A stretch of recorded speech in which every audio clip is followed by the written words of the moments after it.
Welcome to another video. In this video I'm going to be doing something similar as to what I did when I went out to work in Seattle. I met up with Jason, so something very similar just like this. Right now I'm here in Salt Lake City, also here for work, and I'm actually going to be meeting up with Tyler, and he has a pretty sweet project car that he has going on. So he has a B7 RS4, but that's enough of me talking. Let's go and meet up with Tyler and check out his RS4 project that he's got going on. All right, so I finally got to see it in person, so I'm here with Tyler. All right, Tyler, what do you have going on here? Yeah, man, so this is my 2007 B7 RS4 that we are twin turboing. So slapping a couple spoolie boys on to make some extra power. So it's got a custom. These are BS Racing turbos, 6762, custom fabricated exhaust manifolds, downpipes, 3-inch downpipes to a 2.5-inch catback, if you will, from there. Yeah, that's kind of the turbo setup. This is a custom intake manifold that Dynamic Driven Performance just finished up for us. They're a company here in Utah. So we are actually, to give a little backstory on the car, I actually bought it kind of half-baked from a guy out on the East Coast. He had done a bit of cutting and fabrication on it, kind of gotten bored with it / fed up. Takes a long time to make stuff like this happen. So he had kind of got bored of it and decided to sell it. I had been looking at RS4s for a while, and this popped up for sale, and I was like, why not buy a twin turboed one? So we got it, kind of, like I said, halfway done, and then we've been working on finishing it. So the guy that I bought it from originally was converting it to speed density, kind of when he had decided he wanted nothing to do with it. And so we decided to go back to the OEM MAF and just run it with a MAF instead. So this is actually, let me grab the MAF sensor. So here's a MAF sensor, OEM MAF that we're just gonna scale. And then this will actually sit right in there. And then it's gonna be front fed, just like that. So yeah, we're gonna be using, like I said, the OEM MAF, upgraded, of course, pistons in the high pressure fuel pumps. I'm trying to remember what brand I ended up going with. There's a lot of parts, so forgive me if I forget exactly what brand something is. But it does have upgraded high pressure fuel pump pistons, of course, to give us the extra fuel. Gap spark plugs, of course. Yeah, so the spark plugs are NGK Platinums, gap to 028. Those are, of course, new spark plugs, new coil packs. We actually have some new black ones that we may go with. I think the valve covers will come off and get repainted. Those were a color picked by the previous owner, so I think those will come off. We'll redo those. But yeah, we'll be using a stock wiring harness, if you will. It'll be, of course, slightly modified. Like with the MAF sitting here, we'll have to extend the MAF plug for that. Fueling wise, single intake Walbro 450. Of course, new fuel filter, regulator, new injectors, new OEM injectors. We won't need anything bigger. Originally, like I said, the previous owner was going to go, he was going to go speed density, and so we were originally going to go with a Haltech R3, and of course decided to go back to the stock wiring harness, stock ECUs for what we're aiming. We're realistically looking to put down about 600 wheel. It's about 800 at the crank. Any more than that, and you'd have to, of course, go into the engine. I think, again, no one's pushed these engines in their stock form crazily high. It would need crank bearings. It would need crank bearings. Of course, a standalone at that point.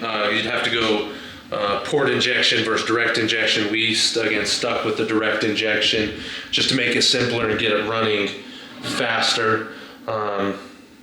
Any more than that, you'd also have to go to a dual pump for the fueling, and a couple other things. You'd have to do some head work. There's already been some head work done on this, so it's been ported. Of course, new valves, valve seals, all that type of stuff.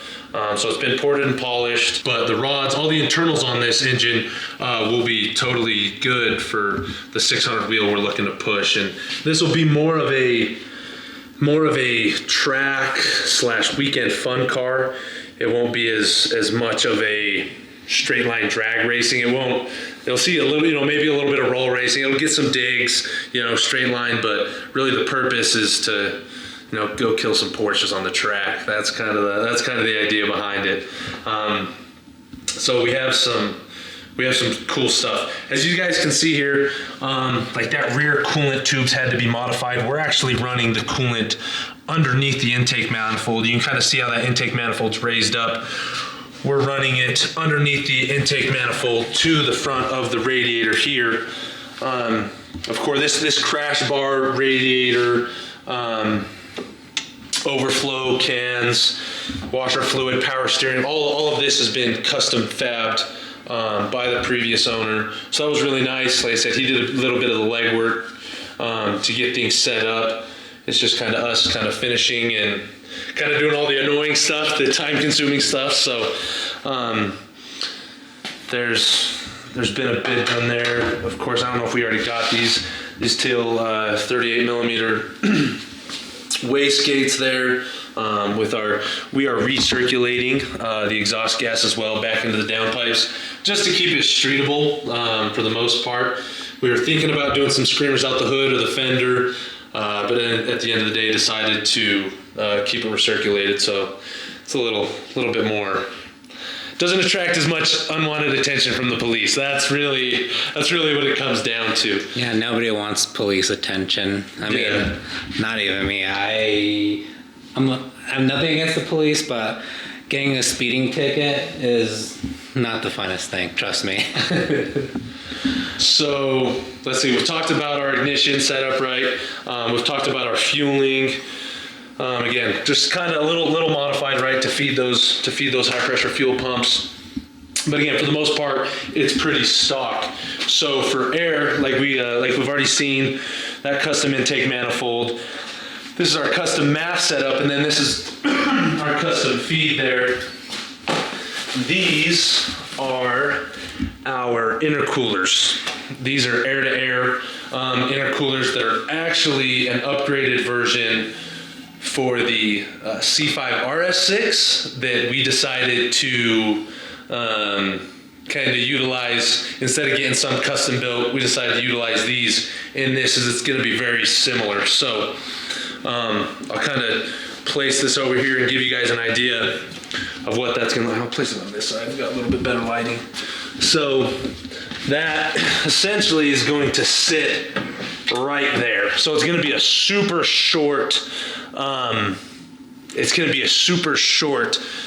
air path. It'll be coming right out of the turbo, right into the intercooler, out of the intercooler. It'll come up behind that cross member. We'll kind of have a series of bends here to get it out, and then into our kind of plenum there, if you will, or Y, to feed the intake manifold. So it's going to be quick, which hopefully, it won't cause any problems. It's not like we have a ton of piping. There will be a little change, but not too big of a change in diameter of the piping. Initially, we'll be setting it up with some silicone boots just to make sure everything, fits right, sits right, and works. And then we'll go from there, and then probably I'll at some point hard weld everything. Yeah, so it's nice and tight. But yeah, for right now, again, just an attempt to get it running. We're kind of using that so we can fiddle with it. So it'll be quick, and then we got these sick. They're dirty. So these also came with the Wagner Tuning intercoolers, and then these. Let me grab the other one. These we're actually gonna. Nope, dang it! It is that one. Yep. Is this one. So we're actually going to retrofit these with the OEM bumper to feed our intercoolers there. So that'll sit there. The bumper will sit out about here, and then we will probably either configure this to sit in the front bumper a certain way, or more than likely we'll get something made or make something, potentially 3D print something to kind of continue that to help push air through those intercoolers. So, and these are sick because they're carbon fiber. Oh yeah, I'm pretty sure because these are just even like the OEM ones, like those little silicone whatever hard plastic rubber, like those aren't as heavy, but this wow, this is like super light, and also it's carbon fiber. Come on, you can't say no to carbon fiber, especially when it's real. Because obviously I have like carbon fiber wrap on my car. I'm sure you guys know that, and I have like I have the fake stuff. So eventually it'll be like you fake it till you make it, but this is the real thing right here. So one cool thing is this kind of like reminds me, especially when I was working on my car back in the day when I was living in Texas. All this stuff right here. Just kind of like just brings back memories, having all this stuff right here. So Tyler, what else do you got kind of going on also besides So let's talk about a parts list and what's done. So it currently has a Clutchmaster steel flywheel in it and a new OEM clutch. Of course, the power that we're going to be pushing, that OEM clutch is not going to last long. We thought about leaving it in there and just tearing it up and see how long it would last. Definitely not the most cost-effective thing. So we ended up going with a Ringer Racing Stage 5 setup that I ordered. So that'll be what's helping us put down the power. Yeah, go ahead, pick that up, check it out. So yeah, stoked to have that. So it has of course, it has the engine mounts that we currently have on it to kind of lock down the powertrain, or just the ECS tuning race. Those came with the car. It also has, has the Apical rear diff mount, ECS tuning transmission mount as well. Then you guys can see that custom strut brace that actually the previous owner, of course, cutting out so much of that, not firewall per se. Shout out to Alex. It's not a firewall. The firewall's there for educating everybody. Yeah, firewall right there. But whatever this is, the previous owner actually did fab that and put it in to help with rigidity there. I'm kind of curious, what's this?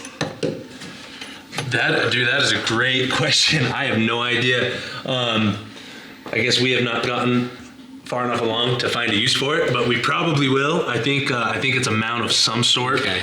As long as it adds wheel horsepower, that's all that matters. Right? It will. It's shiny, and it's different. So of course it adds horsepower. The ABS is deleted, right? So as you can see, there's no ABS module here. There's a turbo. Yeah, you don't need an ABS for this. So this will not have ABS in it. That custom strut. Yeah. Okay. So gonna move back over here. So refinished. I rebuilt and refinished. The calipers here, again, shout out to Alex. These are not the OEM kind of crossover pipe here. These are actually off the Porsche. I think they're the 18Z calipers. I'd have to double check. Let's see. Of course, new shims, new pins for the pads. But yeah, again, shout out to Alex because he's the one that gave me the idea on those because I could not find the OEM ones for the RS4 and didn't want to custom make some. So rear brakes will come over here. This is kind of one of the highlights of the car right here. So super stoked to get the handling on this thing dialed in. So we went with the nice. the KWV3 Club Sports. So they're pretty much the best you can get for the RS4. Like I said, I want this thing to. It won't be built for straight line. It's going to be built to have the power in the straight lines, but it's going to be built to handle the corners really, really well. Because what's on there right now? Because I saw there was what, Bilsteins right now? Yeah, the Bilstein B16s are under there right now. But we're stoked to have those, and those are going to make for a tight ride. Of course, we just have some more stuff over here.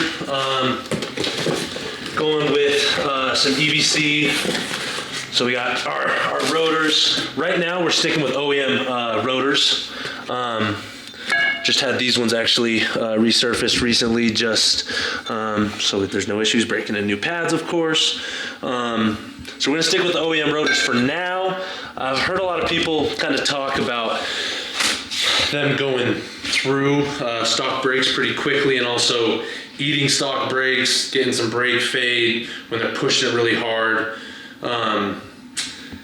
But we're gonna give these a shot for now, and if for whatever reason they're not cutting it, then there's probably a big brake kit coming in the future. We're going with EBC yellow stuff for right now, all around. So just to give us a solid. There's your EBC yellow stuff. Just to give us some solid braking power. Not crazy amounts of dust, but of course these are recommended for aggressive driving, track use. So again, we bought Attach kits. Yes, that's a keeper. Shout out to KMD Tuning. So we went with their catch can setup just because they have a kit out for it. It's a great kit. They were awesome to work with. And so, yeah, we will be using KMD's catch can kit as well. So just some of the hoses there. If I get it unwrapped. Nice hose. It's a black hose. That's a black hose. Nice black hose. And then of course here's their catch can right there. So stoked to be using that again. They're a great company. They're awesome to work with. They were cool enough even to throw some Sour Patch in there. 034 Motorsport. Their end link, very nice. I like. Oh yeah. So yeah, we're gonna be running the 034 adjustable rear sway bar. Now I know it's not on the car yet, but that's a good thing because you wouldn't be able to see it if it was. Of course, spinner mounts, very nice. Of course, we had to get the JXB drive shaft carrier. I just installed one on my other Audi as well, and so stoked to have this. This will help lock the drivetrain down with alongside everything else we have in there. So, and then another piece to the puzzle, as you guys can see, is there's nothing currently between the turbo and the tire. At least you'll warm up your tires really fast. You don't have to, zig-zag. Yeah, no, we definitely, what we're gonna do actually help with a little bit of tire warmth as well, and also to help evaporate some temperature out of the engine bay, we're hoping as well. Siphon it out of the engine bay into the tires. I think that's a win-win. We'll see, but we're planning is doing a slightly bent aluminum sheet, if you will, to again keep the tires from throwing crap into the engine bay. We're going to try to keep the engine bay as clean as possible, right? But we'll do a little aluminum sheet just tucked down there, kind of grazing past all that, and hopefully, again, that'll keep crap out of the engine bay, and hopefully will help siphon some heat out of those turbos into the tires. So I think that's a win-win. I guess we'll find out. Some wobble lugs that we're going to be using, as we are not running 5x112 wheels on the car. I know there's mixed opinions on that. Some people say That's a big no-no. Other people say that they've ran them for track use and have had zero problem. These wheels over here popped up, and I got them for a steal, and so we're gonna be running 5x114 with some wobble bolts. So they are dirty, my apologies, but these are the GT, let's see, yeah, the GTC, what's the whole thing? GTC 01RRs that we're gonna be running. They are 18 by 9, I believe, or 18 by 9.5. Let's see. Double check. Oh, never mind. They are, that's right. We did end up going 10s. These are 18 by 10 inch wheels. As you can tell, these are 265 tires that are on them. Firehawk Indies. These came with the wheels. We are going to do burnouts in them and then buy new tires. As it should be. We're gonna go a little bit wider with like a Pilot Sport, something like that, or maybe even an R compound in a 275. Like Michelin's, their 275s is you actually look at the tread width, because you want your tread width to essentially match, not your overall tire width, but your tread width to match your wheel width. So their 275s are about, their tread patch or tread width is about 10 inches. You can see these. These are a little flexed on these wheels, right? So they're a little skinnier. That's another reason I wanted to run 18 by 10s. And that's why, another reason why we went with the 5x114s is it was tricky to find an 18 by 10. A lot was like 18 by 10.5 or 18 by 9.5. But that way, yeah, when we run those 275s, they will match pretty much perfectly. At least the Michelin's will. They'll match those Pilot Sports or something similar. Will match perfectly to a 10-inch wide wheel. And they're stupid light. So I don't know. Did you pick one up? Here, let me try to pick one up. Wow, it's still holding. Oh, that's not that bad at all. Yeah. So the wheels are 21 pounds a piece without a tire.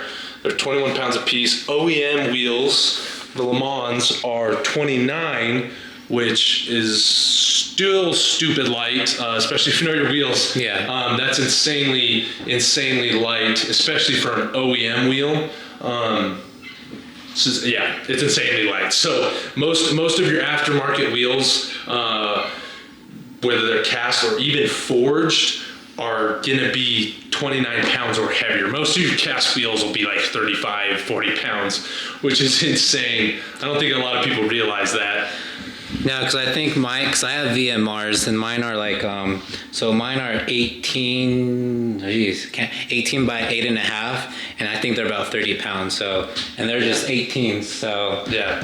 And what size are these? These again? are 18 by 18s? 10s. Okay. And that's what I'm saying, at 21 pounds. That's a huge difference right there with the wheels that I have and these ones right here. They're insanely light. We ended up going with the Autotech high pressure fuel pumps pistons for those. I couldn't remember the name earlier, and of course that's what they look like. They're not in the boxes because they're already in the fuel pumps. But anyways, we went with Autotech on those. So over here we have a bunch of cool stuff, including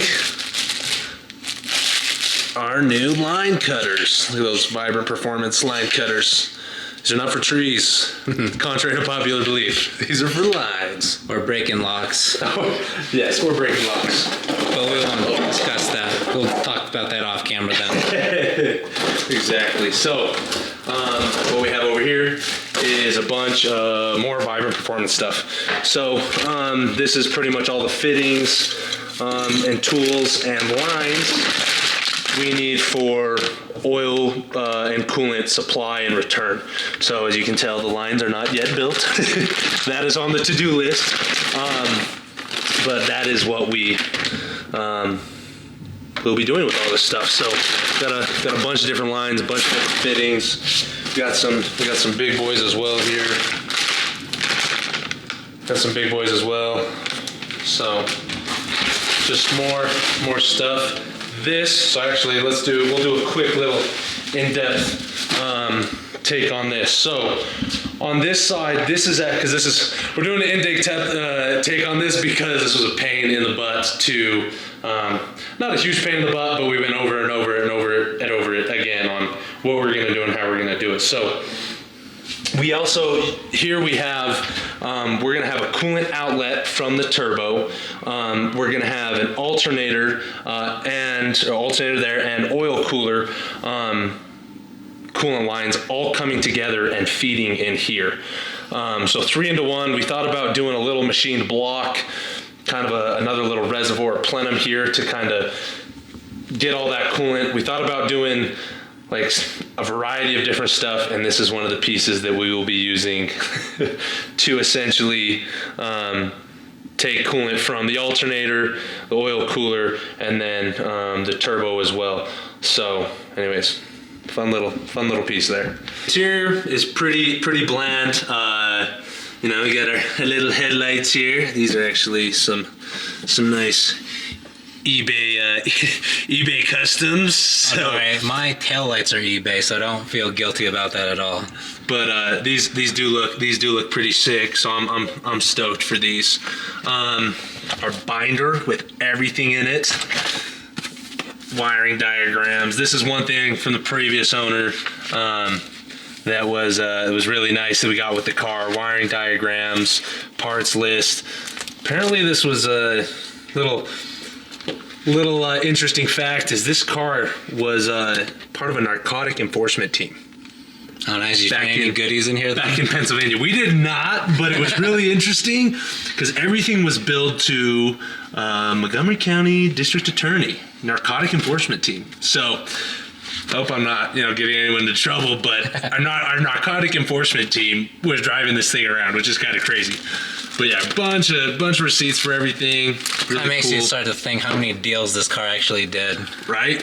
Hey, this would be a pretty sick car. Yeah, it probably paid for itself, a few times over. Exactly. So these just have the comfort Recaros in them, right? That came standard on the RS4s. My plan and goal is to get some wingbacks in here, just in the classic black leather or in the sport cloth. If I can get some from Europe, in the sport cloth would be sick. But other than that, not a ton of plans. Of course, we're going to get a Euro steering wheel at some point down the road. Right now, the focus is on getting it running. These are all little tidbits that'll come later. But we'll get a Euro steering wheel in it, and then it will get. So shout out to Mark because it will get some custom Vinoxy gauges inspired by his S4. That's where I think I first saw him. We'll get some custom Vinoxy back. I don't even know what to call them. What would you call them? Yeah, I think they're just. I can't think of the name right now. I'm just throwing Gauge blanks. back, whatever. Yeah, something like that. Yeah, so pretty much the story with why I did the yellow ones, because obviously. If you guys seen my car, I have like a yellow theme going on. And I have very bits and parts of Ferrari kind of around the car, and I get kind of smacked for it quite a bit. Why are you doing that? But I mean, everybody has their own taste on how they want to do their car. So like for me, I think it'll be like the closest thing if I can slightly convert my car to a little bit of Ferrari little by little. But reason of that is like the 458 has like a yellow. I mean, not all of them, but some of them come with the yellow RPM gauge. So that was kind of like my inspiration, just do just the RPM, because I could have done all the gauges just yellow, but I kind of wanted to be slightly unique, one-off kind of in a way. So that's why I did the RPM just yellow, just like the 458. So that's kind of like the story behind as to why. And I never really actually explained that, but until just now, as to reason why I did just the RPM gauge as a just the one RPM gauge as yellow and not all of the gauges. Mark's what I'm trying to say. Mark's my inspiration for that. So shout out Mark. Shout out Instagram as well. So yes, sir. And then, as you guys can see, the outside is filthy. Originally, my plan was to wrap this thing blue, like kind of like a metallic blue. I saw, again, shout out Instagram. I saw a guy who posted his S4 from way back in the day. It was like a metallic electric blue, if you will. It was a little bit darker that I loved.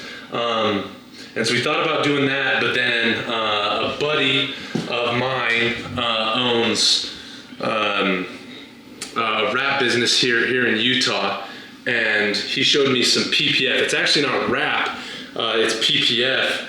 And let's see if the camera can pick up this. I don't know if it will be able to, but he showed me some wrap, that PPF in carbon fiber. I'll be a poser as well for a while. Nothing wrong with that. I'll be a poser for a while, but he showed me this carbon fiber wrap, this PPF, right, that I thought was unreal.